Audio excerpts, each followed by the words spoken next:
Hello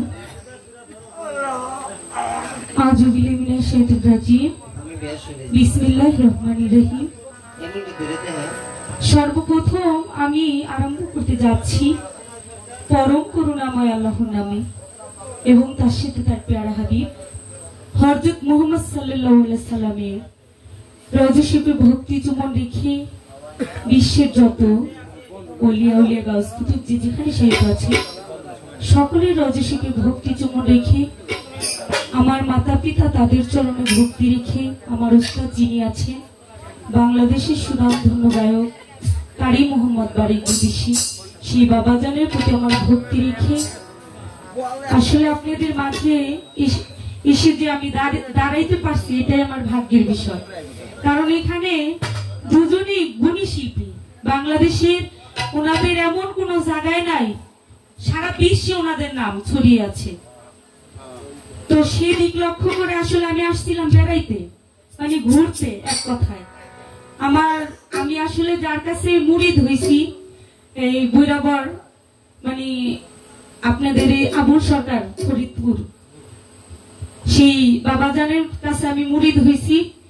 তো সেদিক থেকে এই আমার ভাইয়ের কাছে আসা, যে আসছি যেহেতু তাহলে আমার ভাইয়ের বাড়ি তো বেড়ায় যাই, তো সেই উদ্দেশ্যে আইছি। তো ভাইও বলে যে না, যেহেতু আইসো আমার গান আছে আজকে শুইনা যাও, চলেই তো যাইবো, আর কখন আসো কিনা। আমার বাড়ি গাজীপুর ভোটবাজার, তো সেখান থেকে এসেছি। জানি না আমি আসলে কোনোদিন আপনাদের এলাকায় গান করি নাই, এই আজকে প্রথম। তো আমি আমার মন থেকে, অনেকেই রিকোয়েস্ট করছে যে এই গান করবেন সেই গান, বাবা রিকোয়েস্টের গানের শিল্পী আছে, মানে আমি যদি গাই তাইলে তো হইলো না, আমি তো তাইলে তো ওনাদের অবাকটা করা হয়, তাই না। সেই হেমায়েত ভাই যার উসিলা এখানে আমি আজকে গান করতে পারতেছি, ভাইয়ের প্রতি সালাম। এবং আমার বড় আপা চন্দ্রা সরকার, সেই আপার প্রতি সালাম। তো আমি আমার মন থেকে আমার ভাব নিয়ে দুটি গান করি, যদি কোনো ভুল ব্যাধি হয়ে যায় আল্লাহর রাস্তে মাফ করে দিবেন। আসসালামু আলাইকুম ওয়া রাহমাতুল্লাহি ওয়া বারাকাতুহু।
আসলে এই জগতের বুকে আমার বড় ভাই বলেছেন তার বাবাকে হারিয়েছে, মাকে হারিয়েছে। আসলে হারানোর যন্ত্রণা এমন কোন ব্যক্তি নাই যে তার ভিতরে কেউ না কেউ কিছু হারিয়েছে। তা আমি আমার ঠিক যখন 13 বছর বয়স, বাবা ওই টাইমে আমি আমার মাকে হারাইছি। যে মুহূর্তে একটা সন্তানের, একটা মেয়ের মায়ের খুব প্রয়োজন হয়, হয় না বাবা। একটা মেয়ে যখন সাবালিকা হয় ওই মুহূর্তে তার মাকে যদি কাছে না পায়, ওর মতো দরদি দুঃখী এই পৃথিবীতে একজন হয় না। সেই আমি কপাল পোড়া।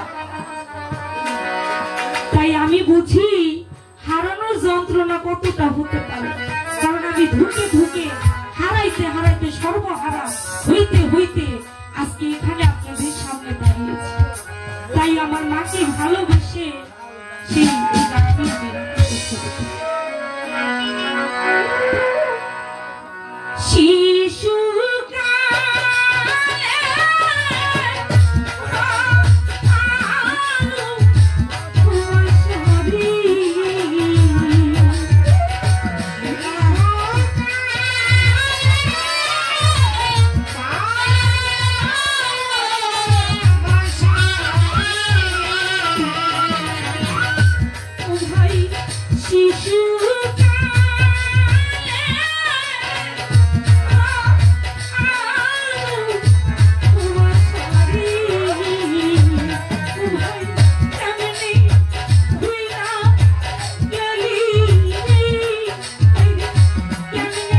নাই, পুড়তে পুড়তে এই দেহটা আঙ্গার হয়ে গেছে।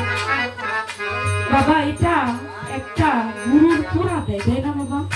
প্রথম যখন আপনারা গুরুর কাছে বায়াত হইছেন ওই টাইমে একটা শিষ্যকে পরীক্ষা করার জন্য একটা পোড়া দেয়।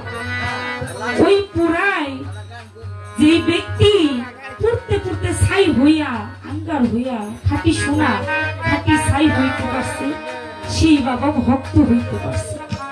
আমি আসলে ভক্ত হইতে পারি না। আমি প্রথম যার কাছে গান শিখছি সেই গুরু আমাকে ছেড়ে চলে গেছে, আমার মা আমাকে ছেড়ে চলে গেছে, আমার বাবা সেও যায় যায় অবস্থা। ঈদের দিন বাবাকে দেখতে গেছি, যখন বাড়ি থেকে ফিরে আসি দরজা থেকে মা কয়ে ডাক দিয়ে কই মানে তুই তো যাস আমাদের পাবি। এরকম পৃথিবীতে কোন সন্তান আছে কিনা আমি জানি। ফিরে গিয়ে যে বলবো বাবা মা তুই যাস না, আমি কিন্তু থাকবো না।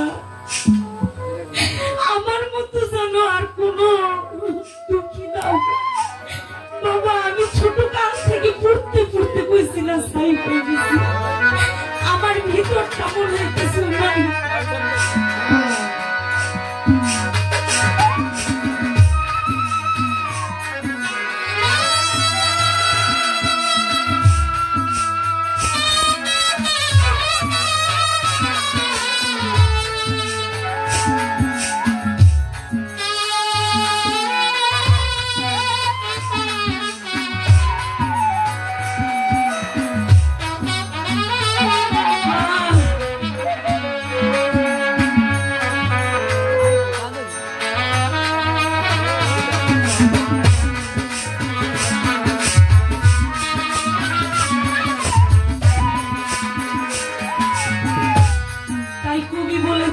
ঘরেও জ্বালা বাইরেও জ্বালা, জ্বালা দিনে রাত ওই জ্বালায় আমি জ্বলি।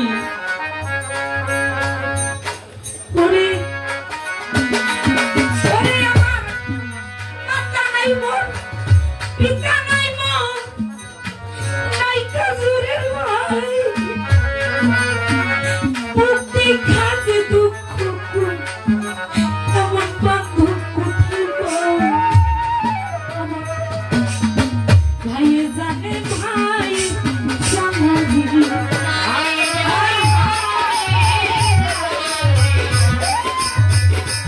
আমার একটা মাত্র বোন, বুঝছেন, এক ভাই আমরা দুই বোন। আজ থেকে 12 বছর আগে সে যে কোথায় চলে গেছে খুঁজে পাই না, না পাইতে না পাইতে এখন শুনি সে ইন্ডিয়াতে আছে। মানুষ বলে যদি মা থাকে তার বোন থাকলে না কি দুঃখ কষ্টটা ভোলা যায়। বাবা বলে না মায়ের আদরটা পায়। বড় বোন সেও সেই কোন দেশে চলে গেছে যেই দেশের ভাষাও আমি বুঝি না, মারাঠিয়া ছিলেন বাবা, সেই দেশে গিয়ে পড়ছে। কখনো দেখা হবে কিনা তাও আমি জানি না। বাবা বিরক্ত হইতেছেন আমার কথা, আমার বুকের মনের ভিতরে একটা আবেগ আসছে, আমি মানে বুঝাইয়া প্রকাশ করতে পারতেছি না যে এমন লাগতেছে আমার। তাই ভাই জানে ভাই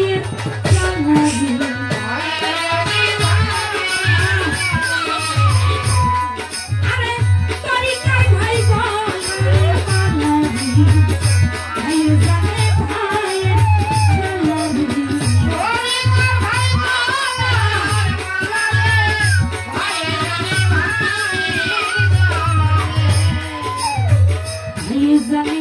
ভাইয়ের জ্বালা যার হারাইছে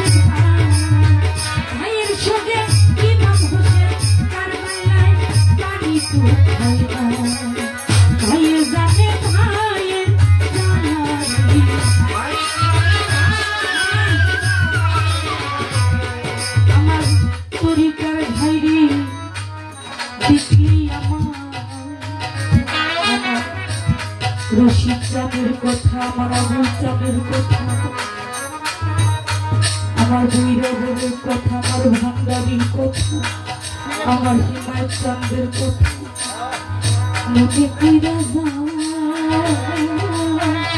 আজকে আমার দয়াল চাঁদ লুকাইল কোথায়?